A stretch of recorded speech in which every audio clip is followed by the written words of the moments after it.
you still need it though, otherwise their gloves won't do it.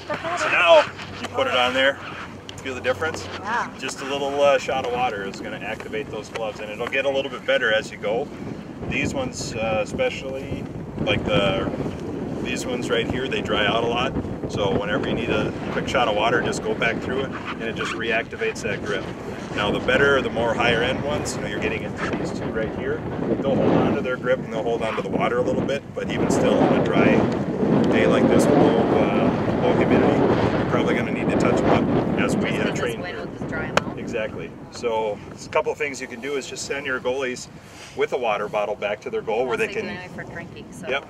Or just have them wet down a towel, so then they can just, you know, tap onto a towel and do it that way too if they want to. Then it's not so soaked. Okay. If it's a wet day or it's raining to begin with, then you kind of want to do the opposite. Then you want to try to dry them off as much as possible and not have them where you wring them out like this. But you still, the glove needs that water to be on the rubber in order to have that grip. Even if you don't have much for grip, so like these ones, the fingers are all pretty much out of them. As soon as you put that water on that fabric, it still gives you a little bit of pull and cut to it. So a little water goes a long ways. So if you see a gal that has a set of gloves, I'm guessing the HFC gloves that are going to come down, they're not going to be the $50, $60, $70, $80 gloves.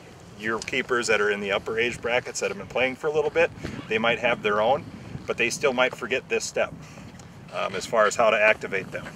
Another thing that's going to allow them to have your gloves last a little bit longer, so if you are being assigned gloves from HFC, to get those to run the entire length of the season, one of the key things, taking them on and off. So go ahead and unstrap your glove, but don't take them off yet. Here's how you instruct them to take off their gloves. It'll save the gloves, it'll save all the stitching, it'll save the fingertips. Just take the wrap off, put it on your stomach, other hand over the top, and slide your glove out that way. Use your stomach, use that to hold on to the glove, and then all of this, so you got all that surface area. Otherwise what happens, I think Scott's got a good example of this. These are my gloves that the high school girls use. They're not taken care of probably as much as they should, but you can tell where the stitching is coming apart a little bit here or there. You can also see the wear in the fingers, things of that nature. So these things are 2 years old, but they're not in very good condition for being 2 years old. I think they look more like 4.